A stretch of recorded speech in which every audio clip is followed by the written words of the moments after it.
El ministerio clamor final del tercer ángel presenta el libro en audio, El último gran conflicto. Capítulo 5. El conflicto inminente. Desde el origen de la gran controversia en el cielo, el propósito de Satanás ha consistido en destruir la ley de Dios. Para realizarlo se rebeló contra el Creador y, aunque expulsado del cielo, continuó la misma lucha en la tierra. Engañar a los hombres para inducirlos luego a transgredir la ley de Dios, tal fue el objeto que persiguió sin cejar. Sea esto conseguido haciendo a un lado toda la ley o descuidando uno de sus preceptos, el resultado será finalmente el mismo. El que peca en un solo punto manifiesta menosprecio por toda la ley, su influencia y su ejemplo están del lado de la transgresión, y viene a ser culpado de todos los puntos de la ley. Santiago 2:10. En su afán por desacreditar los preceptos divinos, Satanás pervirtió las doctrinas de la Biblia, de suerte que se incorporaron errores en la fe de millares de personas que profesan creer en las Santas Escrituras. El último gran conflicto entre la verdad y el error no es más que la última batalla de la controversia que se viene desarrollando desde hace tanto tiempo con respecto a la ley de Dios. En esta batalla estamos entrando ahora, es la que se libra entre las leyes de los hombres y los preceptos de Jehová, entre la religión de la Biblia y la religión de las fábulas y de la tradición. Los elementos que se coligarán en esta lucha contra la verdad y la justicia, están ya obrando activamente. La palabra santa de Dios que nos ha sido transmitida a costa de tanto padecimiento, de tanta sangre de los mártires, no es apreciada debidamente. La Biblia está al alcance de todos, pero pocos son los que la aceptan verdaderamente por guía de la vida. La incredulidad predomina de modo alarmante, no solo en el mundo sino también en la Iglesia.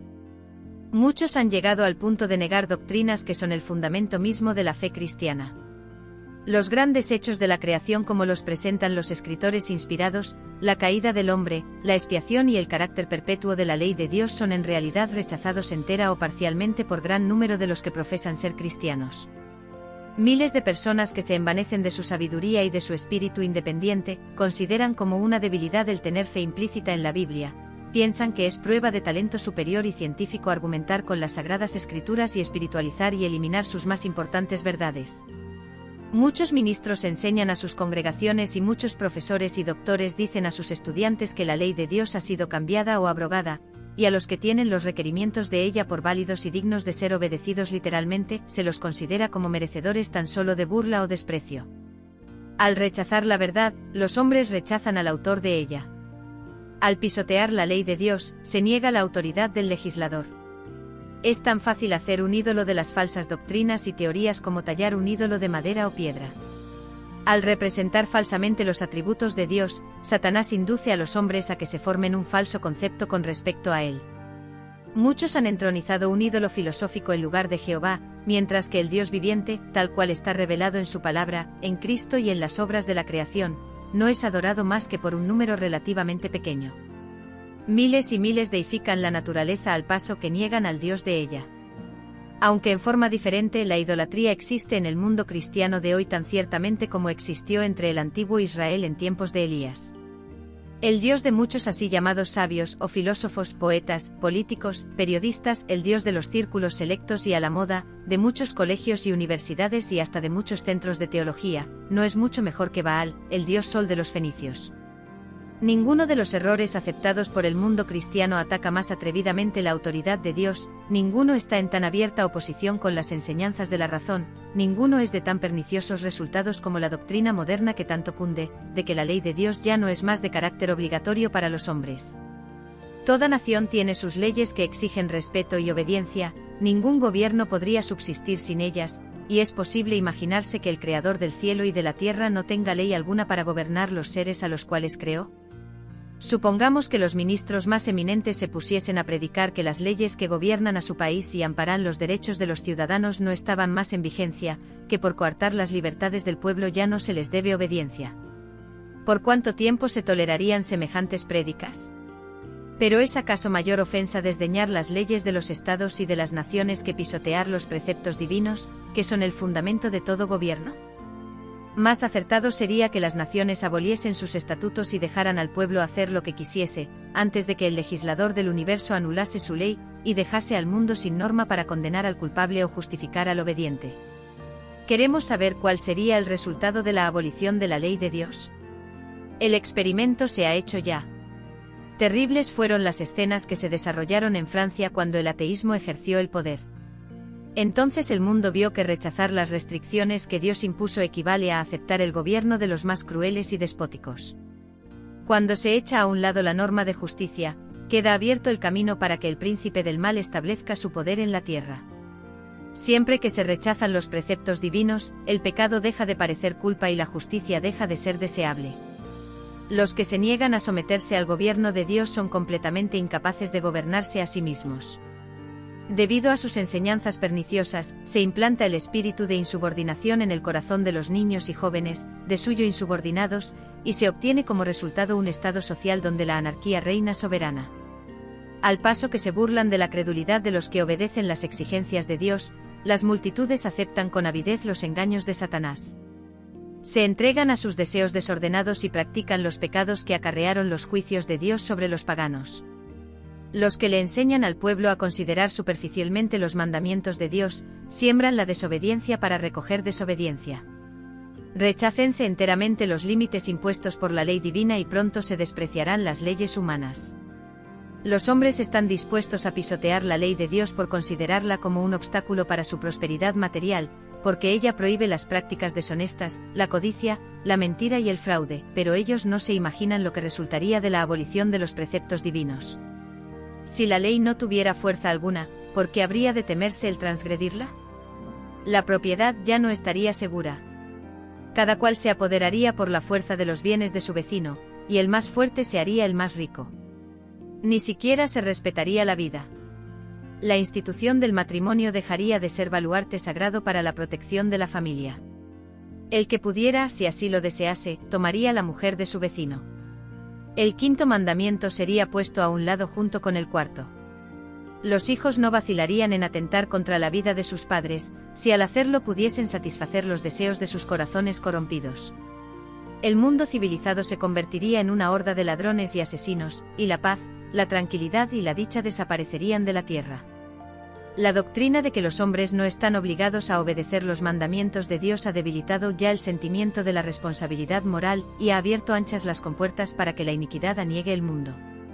La licencia, la disipación y la corrupción nos invaden como ola abrumadora. Satanás está trabajando en el seno de las familias.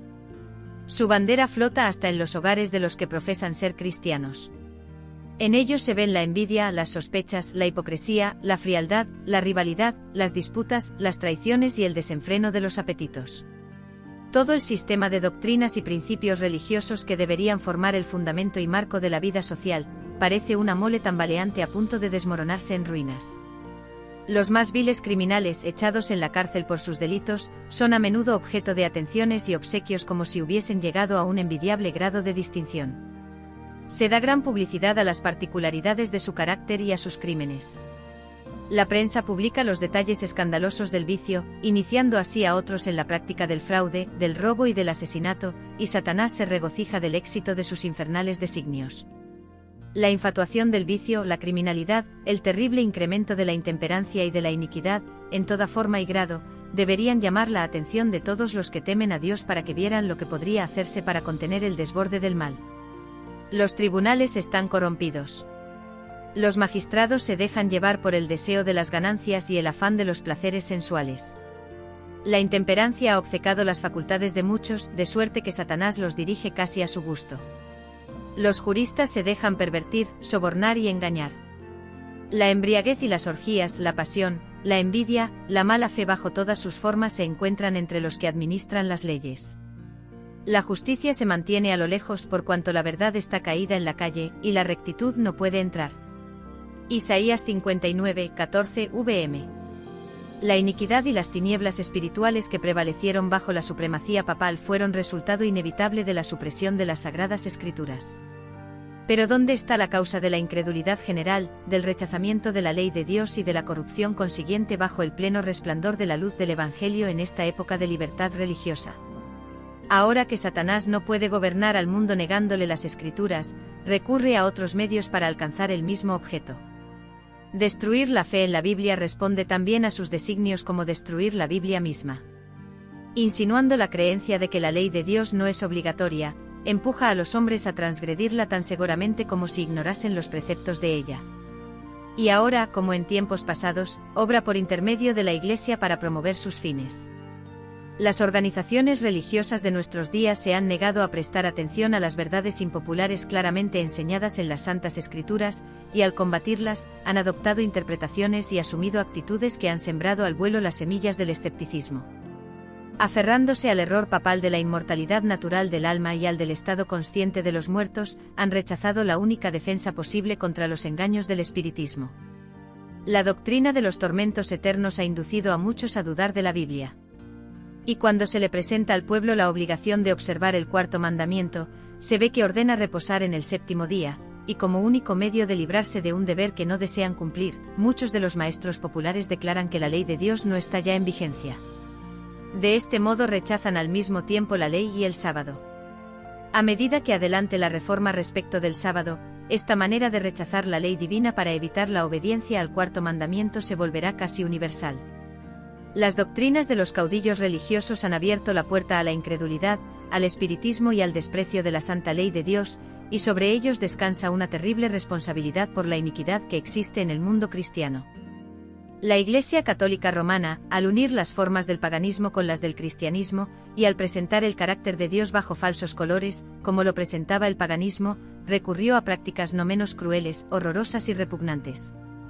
En tiempo de la supremacía romana, había instrumentos de tortura para obligar a los hombres a aceptar sus doctrinas.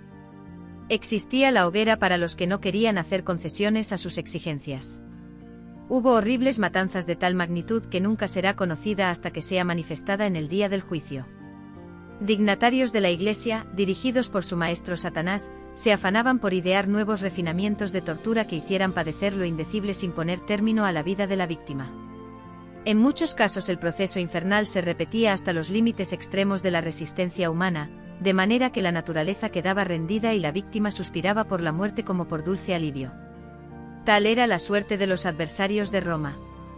Para sus adherentes disponía de la disciplina del azote, del tormento del hambre y de la sed, y de las mortificaciones corporales más lastimeras que se puedan imaginar. Para asegurarse el favor del cielo, los penitentes violaban las leyes de Dios al violar las leyes de la naturaleza. Se les enseñaba a disolver los lazos que Dios instituyó para bendecir y amenizar la estada del hombre en la tierra. Los cementerios encierran millones de víctimas que se pasaron la vida luchando en vano para dominar los afectos naturales, para refrenar como ofensivos a Dios todo pensamiento y sentimiento de simpatía hacia sus semejantes. Si deseamos comprender la resuelta crueldad de Satanás, manifestada en el curso de los siglos, no entre los que jamás oyeron hablar de Dios, sino en el corazón mismo de la cristiandad y por toda su extensión, no tenemos más que echar una mirada en la historia del romanismo. Por medio de ese gigantesco sistema de engaño, el príncipe del mal consigue su objeto de deshonrar a Dios y de hacer al hombre miserable. Y si consideramos lo bien que logra enmascararse y hacer su obra por medio de los jefes de la Iglesia, nos daremos mejor cuenta del motivo de su antipatía por la Biblia. Siempre que sea leído este libro, la misericordia y el amor de Dios saltarán a la vista, y se echará de ver que Dios no impone a los hombres ninguna de aquellas pesadas cargas. Todo lo que Él pide es un corazón contrito y un espíritu humilde y obediente. Cristo no dio en su vida ningún ejemplo que autorice a los hombres y mujeres a encerrarse en monasterios o pretexto de prepararse para el cielo. Jamás enseñó que debían mutilarse los sentimientos de amor y simpatía. El corazón del Salvador rebosaba de amor. Cuanto más se acerca el hombre a la perfección moral, tanto más delicada es su sensibilidad, tanto más vivo su sentimiento del pecado y tanto más profunda su simpatía por los afligidos. El Papa dice ser el vicario de Cristo, pero ¿puede compararse su carácter con el de nuestro Salvador? ¿Vióse jamás a Cristo condenar hombres a la cárcel o al tormento porque se negaran a rendirle homenaje como Rey del cielo? ¿Acaso se le oyó condenar a muerte a los que no le aceptaban? Cuando fue menospreciado por los habitantes de un pueblo samaritano, el apóstol Juan se llenó de indignación y dijo: Señor, ¿quieres que mandemos que descienda fuego del cielo, y los consuma, como hizo Elías? Jesús miró a su discípulo con compasión y le reprendió por su aspereza, diciendo: El Hijo del Hombre no ha venido para perder las almas de los hombres, sino para salvarlas. Lucas 9, 54-56, cuán diferente del de su pretendido vicario es el Espíritu manifestado por Cristo. La Iglesia Católica le pone actualmente al mundo una cara apacible, y presenta disculpas por sus horribles crueldades. Se ha puesto vestiduras como las de Cristo, pero en realidad no ha cambiado. Todos los principios formulados por el papismo en edades pasadas subsisten en nuestros días. Las doctrinas inventadas en los siglos más tenebrosos siguen profesándose aún. Nadie se engañe. El papado que los protestantes están ahora tan dispuestos a honrar, es el mismo que gobernaba al mundo en tiempos de la Reforma, cuando se levantaron hombres de Dios con peligro de sus vidas para denunciar la iniquidad de él. El romanismo sostiene las mismas orgullosas pretensiones con que supo dominar sobre reyes y príncipes y arrogarse las prerrogativas de Dios. Su espíritu no es hoy menos cruel ni despótico que cuando destruía la libertad humana y mataba a los santos del Altísimo. El papado es precisamente lo que la profecía declaró que sería, la apostasía de los postreros días. 2 Tesalonicenses 2, 3, 4. Forma parte de su política asumir el carácter que le permita realizar mejor sus fines, pero bajo la apariencia variable del camaleón oculta el mismo veneno de la serpiente. Declara, no hay que guardar la palabra empeñada con herejes, ni con personas sospechosas de herejía. L'Enfant Histoire du Concile de Constance, tomo 1, página 493. ¿Será posible que este poder cuya historia se escribió durante 1000 años con la sangre de los santos, sea ahora reconocido como parte de la Iglesia de Cristo? No sin razón se ha asegurado que en los países protestantes el catolicismo no difiere ya tanto del protestantismo como antes. Se ha verificado un cambio, pero no es el papado el que ha cambiado. El catolicismo se parece mucho en verdad al protestantismo de hoy día debido a lo mucho que éste ha degenerado desde los días de los reformadores. Mientras las iglesias protestantes han estado buscando el favor del mundo, una falsa caridad las ha cegado. Se figuran que es justo pensar bien de todo mal, y el resultado inevitable será que al fin pensarán mal de todo bien. En lugar de salir en defensa de la fe que fue dada antiguamente a los santos, no parecen sino disculparse ante Roma por haberla juzgado con tan poca caridad y pedirle perdón por la estrechez de miras que manifestaron. Muchos, aun entre los que no favorecen al romanismo, se dan poca cuenta del peligro con que les amenaza el poder y la influencia de Roma. Insisten en que las tinieblas intelectuales y morales que prevalecían en la Edad Media favorecían la propagación de sus dogmas y supersticiones junto con la opresión, y que el mayor caudal de inteligencia de los tiempos modernos, la difusión general de conocimientos y la libertad siempre mayor en materia de religión, impiden el reavivamiento de la intolerancia y de la tiranía. Se ridiculiza la misma idea de que pudiera volver un estado de cosas semejante en nuestros tiempos de luces. Es verdad que sobre esta generación brilla mucha luz intelectual, moral y religiosa. De las páginas abiertas de la Santa Palabra de Dios, ha brotado luz del cielo sobre la tierra. Pero no hay que olvidar que cuanto mayor sea la luz concedida, tanto más densas también son las tinieblas de aquellos que la pervierten o la rechazan. Y luego el gran engañador persuadirá a los hombres de que son los que sirven a Dios los que causan esos males. La parte de la humanidad que haya provocado el desagrado de Dios lo cargará a la cuenta de aquellos cuya obediencia a los mandamientos divinos es una reconvención perpetua para los transgresores. Se declarará que los hombres ofenden a Dios al violar el descanso del domingo, que este pecado ha atraído calamidades que no concluirán hasta que la observancia del domingo no sea estrictamente obligatoria, y que los que proclaman la vigencia del cuarto mandamiento, haciendo con ello que se pierda el respeto debido al domingo y rechazando el favor divino, turban al pueblo y alejan la prosperidad temporal. Y así se repetirá la acusación hecha antiguamente al siervo de Dios y por motivos de la misma índole, y sucedió, luego que Acab vio a Elías, que le dijo a Acab, ¿estás tú aquí, perturbador de Israel? A lo que respondió, no he perturbado yo a Israel, sino tú y la casa de tu padre, por haber dejado los mandamientos de Jehová, y haber seguido a los Baales. 1 Reyes 18, 17, 18 vm. Cuando con falsos cargos se haya despertado la ira del pueblo, éste seguirá con los embajadores de Dios una conducta muy parecida a la que siguió el apóstata Israel con Elías. El poder milagroso que se manifiesta en el espiritismo ejercerá su influencia en perjuicio de los que prefieren obedecer a Dios antes que a los hombres. Habrá comunicaciones de espíritus que declararán que Dios los envió para convencer de su error a los que rechazan el domingo y afirmarán que se debe obedecer a las leyes del país como a la ley de Dios. Lamentarán la gran maldad existente en el mundo y apoyarán el testimonio de los ministros de la religión en el sentido de que la degradación moral se debe a la profanación del domingo. Grande será la indignación despertada contra todos los que se nieguen a aceptar sus aseveraciones. La política de Satanás en este conflicto final con el pueblo de Dios es la misma que la seguida por él al principio de la gran controversia en el cielo. Hacía como si procurase la estabilidad del gobierno divino, mientras que por lo bajo hacía cuanto podía por derribarlo y acusaba a los ángeles fieles de esa misma obra que estaba así tratando de realizar. La misma política de engaño caracteriza la historia de la Iglesia romana. Ha profesado actuar como representante del cielo, mientras trataba de elevarse por encima de Dios y de mudar su ley. Bajo el reinado de Roma, los que sufrieron la muerte por causa de su fidelidad al Evangelio fueron denunciados como malhechores, se los declaró en liga con Satanás, y se emplearon cuantos medios se pudo para cubrirlos de oprobio y hacerlos pasar ante los ojos del pueblo y ante ellos mismos por los más viles criminales. Otro tanto sucederá ahora. Mientras Satanás trata de destruir a los que honran la ley de Dios, los hará acusar como transgresores de la ley, como hombres que están deshonrando a Dios y atrayendo sus castigos sobre el mundo. Dios no violenta nunca la conciencia, pero Satanás recurre constantemente a la violencia para dominar a aquellos a quienes no puede seducir de otro modo. Por medio del temor o de la fuerza procura regir la conciencia y hacerse tributar homenaje. Para conseguir esto, obra por medio de las autoridades religiosas y civiles y las induce a que impongan leyes humanas contrarias a la ley de Dios. Los que honran el sábado de la Biblia serán denunciados como enemigos de la ley y del orden, como quebrantadores de las restricciones morales de la sociedad, y por lo tanto causantes de anarquía y corrupción que atraen sobre la tierra los altos juicios de Dios. Sus escrúpulos de conciencia serán presentados como obstinación, terquedad y rebeldía contra la autoridad. Serán acusados de deslealtad hacia el gobierno. Los ministros que niegan la obligación de observar la ley divina predicarán desde el púlpito que hay que obedecer a las autoridades civiles porque fueron instituidas por Dios. En las asambleas legislativas y en los tribunales se calumniará y condenará a los que guardan los mandamientos. Se falsearán sus palabras y se atribuirán a sus móviles las peores intenciones. A medida que las iglesias protestantes rechacen los argumentos claros de la Biblia en defensa de la ley de Dios, desearán imponer silencio a aquellos cuya fe no pueden rebatir con la Biblia.